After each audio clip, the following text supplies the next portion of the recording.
Mike, David Moore, Dallas Morning News.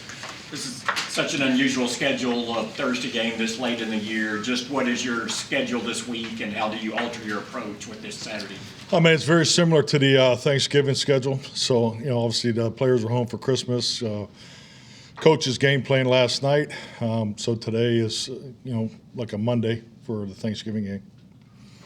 And as far as the practice itself, it'll be same number of reps you normally have, or how do you? No, we cut it back a little bit. We're going to focus more on normal D&D today, just because we didn't complete the game plan for third down this morning. So, and we'll do everything tomorrow in a walkthrough type fashion. So we'll be in heavy walkthrough. We already had the first walkthrough, separate offense and defense, and then we'll have the full team work here at 4:15, and then we'll have a full normal day tomorrow. But the practice will be in a jog through type pace. All right, so before we start talking, did any injuries come up in the game or out of the game that we don't know about? And can you talk about Sam Williams? He talked to us today about being thankful for just surviving what could have been a horrific accident. Yeah, definitely. I think number one, the injuries. I don't really have anything to report in Sam's situation. Yeah, definitely. I mean, that's not a phone call you ever want to receive, and we're just thankful that both Sam and the the individual in the other car was came out okay. So yeah, it's you can't talk about it enough. I can't tell you how many times we speak about the the driving to the airport, particularly coming home from the airport. After a late night game, getting in late, so got to be careful. And so it's definitely an awareness that we talk about quite a bit. John. John McCarthy, The Athletic. What did you think of T.Y. Hilton's 12 plays on Saturday, and what do you think that he could handle? He mentioned that you guys talked about ramping him up, and that, how much more do you think he can handle? Well, the ramp up was really going into the last game, so as we continue to work through the game plan part of it, I think obviously we feel much better about how much he can do. So, but just like anything, you build packages. We're not worried about the ramp up no more. So I guess to answer your question, he's out of the ramp up phase. So he'll definitely be more involved. Mike Todd Archer with ESPN. What do you make of Kearse's game with the two takeaways that he was able to have? Oh, I thought J-Ron played huge. He was one of the game ball winners. So I thought he played an excellent game. Obviously a big matchup, throughout for the most part. So yeah, he's been an outstanding leader for us, and he's been playing through a number of things and steps up every week. Jory. Mike Jory of Stein Yahoo Sports. For a third straight game, the sack total wasn't what it was at the beginning of the season. I know you talked about feeling like Jacksonville, there's a little more of a traditional game plan than the Houston had been. What do you make of this past game, and at what point does it become a concern? I don't want to get into our sacks? Well, I'm not concerned about our pass rush. I think the only people that need to be concerned about our pass rush is who we line up against. So that's the facts of the matter. Our ability to get pressure and things like that. We need to stop the run. That's the starting point each and every week. We know that. We made that clear in training camp. We felt that's the way people were going to come after us. But yeah, we have multiple players that can put heat on the quarterback. So I think there's a lot more than just sacks. And I think the way Philadelphia is very talented. Has a unique offense, and I thought they did a nice job. Calvin Watkins, Dallas Morning News. Like Nashon had a busy workload, a lot of special teams and defensive stats. Is that the plan going forward, or just how that game played? Well, as we spoke before the Philadelphia game, without getting in great detail of it, we had defensive packages and had plans for all those guys, and just the way we were able to rep it during the week, and it was a quick week, and it's just really just the way the game worked out on how Dan called it, and how we felt the flow of the game was going. I feel like he's matured a lot on the field. Oh yeah, Nashon, absolutely. No, I think he's a great example what you look for in young players. He played a lot last year, and for him not to be on the 48 for the majority of the season, his work ethic doesn't change. He's always one of the highest revers as far as GPS and things like that. Just the way he practices. So he was ready to go, and I think that showed in the way he played. Michael Kelkin, Dallas Morning News. On Michael Gallup's fade route, he was staring into the sun on it, which seemed like it might have impeded his ability to make a play on the ball. It's not the first time we've seen the sun at AT&T Stadium impact the receiver of the ball. What is that something that, as a coaching staff, you guys have to be more cognizant of, where certain route trees are taking players? Yeah, it's all Kellen's fault. He was very irritated that he called that right there. So we'll be better. We'll be better next time. How in the hell do you want me to answer that question? So, Merry Christmas, Michael. It's nice seeing you too.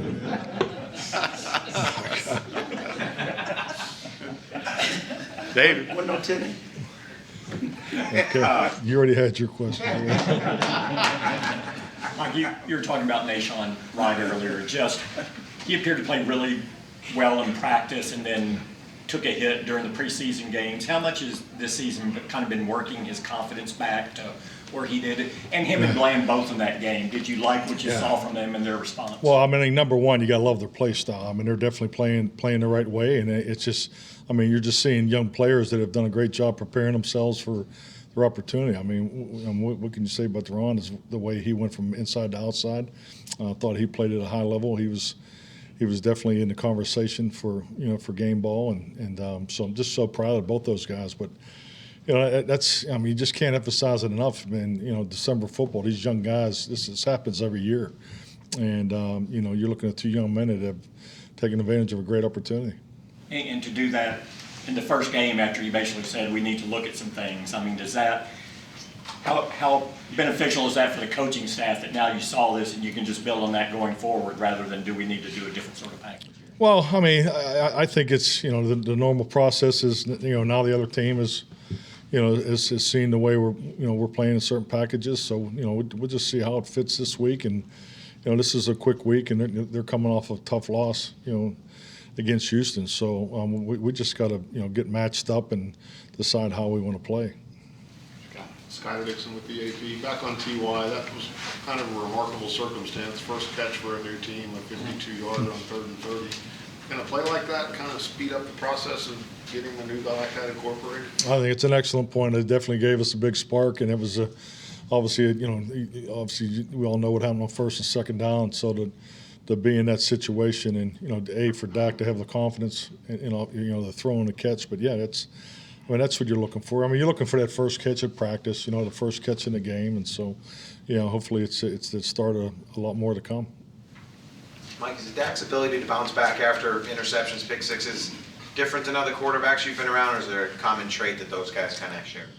I think it's part of where they are in their journey. I think when guys go through it for the first time, I mean, some react differently. I think. One thing I've learned over the years, I mean, the eyes tell you a lot.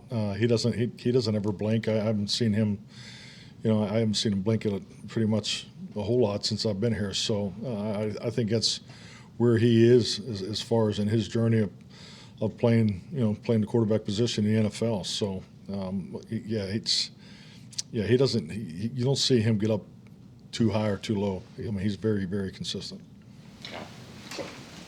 Clarence Hill, for Worcester Telegram. This game, the Titans have nothing to play for essentially because everything is in the final game of the season. They're talking about resting guys. How do you approach that with your guys and your approach to the game, and certainly keeping your intensity up, even though they may not have the same attitude toward this game? Well, I mean, two things. Number one, I mean, we're preparing to play to our standard, to our productivity, and we have to each week, because we have the opportunity to go to the playoffs, and we want to be playing, our best football going in too. So, I'm going to count on you to let me know what they're going to do with their lineup. So, once you give me that information, we'll be good. Mike, Justin Mars, DallasCowboys.com. Can you explain, bless you, the jump in 3rd down conversion rate and how the emphasis has really been put on that throughout the season? Yeah, definitely. I think early in the year when you looked at our numbers offensively, I think there's, we had some changes that we were going through and first with the left tackle and then, receiver position and the guys just stayed the course. I just think not only do young players get better, but, positions get better, units get better as far as the perimeter group, the run blocking group, and and coaching staffs get better. Robert Prince that's his area of focus is third down. No different than Joe Philbin and Jeff Blasco with the run game. So I think something when a staff is now in their third year. And the first year was such an anomaly, but the game plan process gets better too. So I just think you're seeing all that come together. But most importantly, the players are playing with a lot more confidence in third down, and it always starts with protection. I mean, this will be another week that we could be challenged from a pressure standpoint. So, I think our not only our understanding, but the specifics of our protection plan and execution has been much better also. Cal. Mike, you were close to Nathaniel Hackett, and obviously he was let go today. Just your thoughts on that? Yeah, I mean, obviously, just personally disappointed. You never want to see a friend go through anything like this. And it's no fun. That's for sure, especially in season. So I know how much work he's put into this, and he'll bounce back. So, but yeah, that's obviously tough news for everybody that has big love for Nathaniel. Babe Lofberg, Cowboys Radio Network. I'm assuming, Mike, you don't have a 3rd and 30 call sheet when you look down to the players, but you did go quick count, and you caught them pretty much trying to make a check call. Was that something you saw coming into that?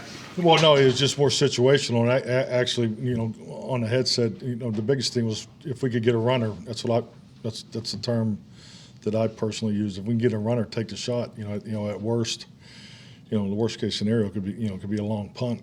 So, and once again, it was a great ball and great route, and just the way he for them two guys just to have 10 days of working together. So it was obviously a big connection. And that was in front of your bench on your side of the field there. When you saw safety kind of not quite get, did you go, oh, geez? Yeah, I always watch the protection because one thing I've always learned over the years, usually when you got a clean pocket and the quarterback's throwing in rhythm, the ball placement's going to be where it needs to be. So obviously we had excellent protection, and Dak threw it with a lot of confidence, and then obviously when I actually looked down the sideline, I saw the position T.Y. was in, and I knew we had a shot. How have you seen Tyler Smith continue to develop over the course of the season? How have I seen him? Yeah, from along. Oh, I think his arrow has just been keep climbing. I think the game he played against Philadelphia is probably his best play, but best start to finish. He had the one negative, but I thought his physicality, his confidence, his urgency.